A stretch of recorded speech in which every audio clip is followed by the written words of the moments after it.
ಮಹಾಭಾರತ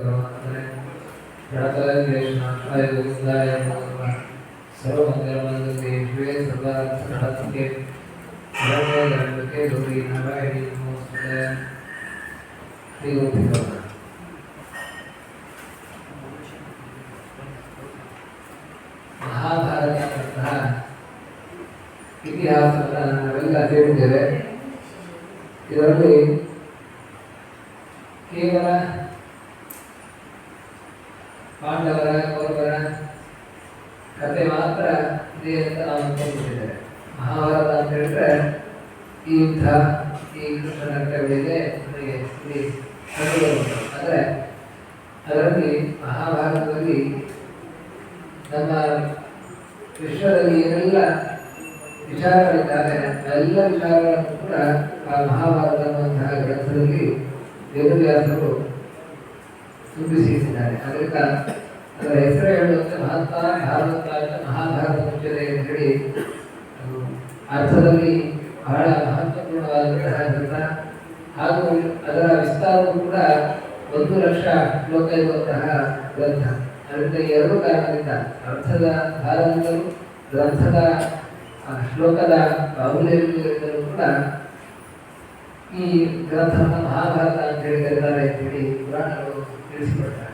ಅದರಿಂದ ಇಂತಹ ಮಹಾಭಾರತದ ಚಿಂತನೆಯನ್ನು ನಾವು ಮಾಡಿದರೆ ಎಲ್ಲ ಲೋಕದ ವಿಚಾರಗಳನ್ನು ಕೂಡ ಭಗವಂತನ ಮಹಿಮೆಯನ್ನು ಯಾವ ರೀತಿಯಾಗಿ ರಾಜರು ಬಾಳಿದ್ರು ಅದರಿಂದ ನಮಗೆ ಸಿಗುವಂತಹ ಸಂದೇಶಗಳೇನು ಅನ್ನೋದನ್ನು ಈ ಚಿಂತನೆಯಲ್ಲಿ ನಾವು ನೋಡಬಹುದು. ಅದರಿಂದ ಮಹಾಭಾರತದ ಚಿಂತನೆಯನ್ನು ಈ ಮುಂದಿನ ದಿವಸಗಳಲ್ಲಿ ನಾವು ನಡೆಸೋಣ. ಈ ಮಹಾಭಾರತ ಗ್ರಂಥ ಅನ್ನುವಂಥದ್ದು ಇದರಲ್ಲಿ 1,00,000 ಶ್ಲೋಕಗಳು. ಈ ಅರ್ಥ ನಮಗೆ ಕೇವಲ ಮಹಾಭಾರತವನ್ನು ಓದಿದ್ರೆ ಒಂದು ಅರ್ಥ ಮಾತ್ರ ನಮಗೆ ಕಂಡು ಬರ್ತದೆ, ಅಂದರೆ ಮೇಲಿನ ಅರ್ಥ ನಮಗೆ ತಿಳಿಯ ಬರ್ತದೆ. ಆದರೆ ಮಹಾಭಾರತಕ್ಕೆ 10 ಅರ್ಥಗಳನ್ನು ಹೇಳ್ತಾರೆ. ಈ 10 ಅರ್ಥಗಳನ್ನು ಚಿಂತನೆ ಮಾಡುವುದಕ್ಕೆ ಸಾಮಾನ್ಯವಾಗಿ ನಾವು ನೋಡಿದರೆ ನಮಗೆ ಅರ್ಥ ಆಗಲ್ಲ. ಆದರೆ ವಿಶೇಷವಾದಂತಹ ದೇವರ ಅನುಗ್ರಹ ಇತ್ತು ಅಂತ ಹೇಳಿದ್ರೆ ಆ 10 ಅರ್ಥಗಳನ್ನು ಚಿಂತನೆ ಮಾಡ್ಬೋದು. ಇನ್ನು 3 ಭಾಷೆಯಲ್ಲಿ ಈ ಮಹಾಭಾರತವನ್ನು ಹೇಳಿದ್ದಾರೆ.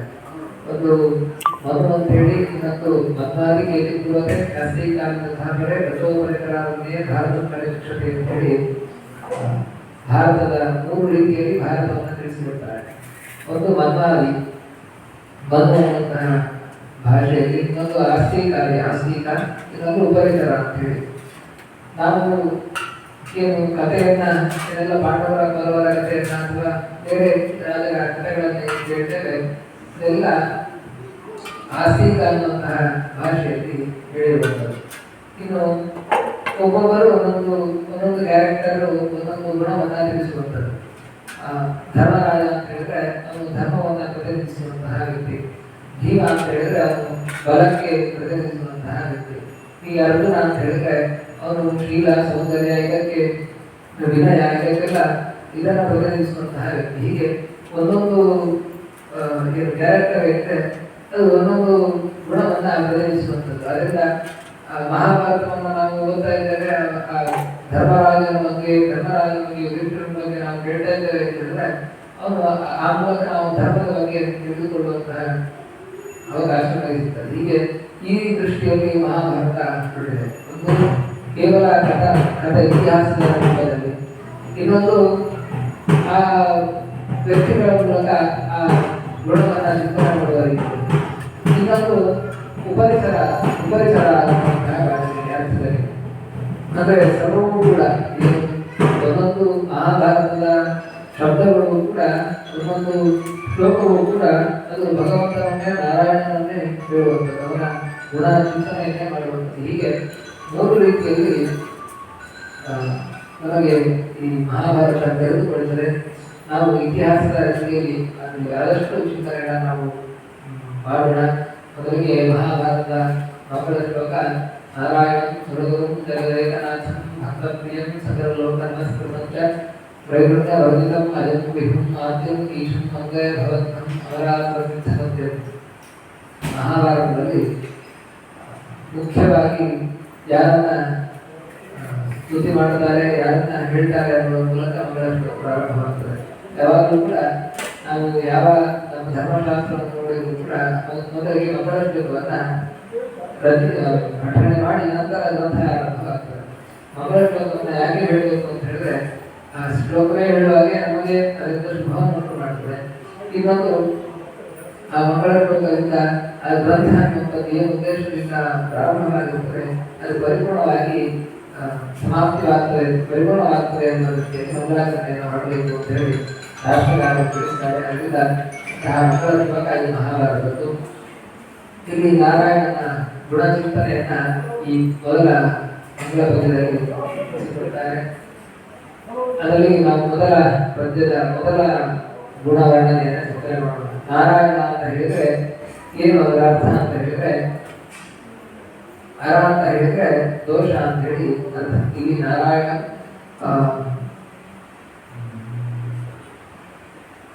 ಜಗದೇಕರ ಮತ್ತು ನಾರಾಯಣ ಮಂದಿ ಅಂತ ಹೇಳಿ ನಾರಾಯಣನನ್ನ ವಂದಿಸ್ತೇನೆ, ನಮಸ್ಕಾರ ಮಾಡ್ತಾರೆ ಅಂತ ಹೇಳಿ ಹೇಳ್ತಾ ಇದ್ದಾರೆ. ಅದರಿಂದ ನಾರಾಯಣ ನಮಸ್ತೇನೆ ಅಂತ ಹೇಳಿದ್ರೆ ಶಬ್ದದ ಅರ್ಥ ಅಷ್ಟೇ, ಆದ್ರೆ ನಾರಾಯಣನ ಮಹಿಮೆಯನ್ನ ಆ ಪದ್ಯ ತಿಳಿಸಿಕೊಡ್ತಾರೆ. ಆ ಪದ ನಾರಾಯಣ ಅಂತ ಹೇಳಿದ್ರೆ ಅರ ಅಂತ ಹೇಳಿದ್ರೆ ದೋಷ ಅಂತ ಹೇಳಿ ಅರ್ಥ. ನಾ ಅರ ಅಂತ ಹೇಳಿದ್ರೆ ದೋಷ ಇಲ್ಲದವನು ಅಂತ ಅರ್ಥ, ದೋಷ ರಹಿತನಾದವನು ಅಂತ ಅರ್ಥ. ಮತ್ತೆ ಅಳಿದನ ಅಂತ ಹೇಳಿದ್ರೆ ಆಶ್ರಯ.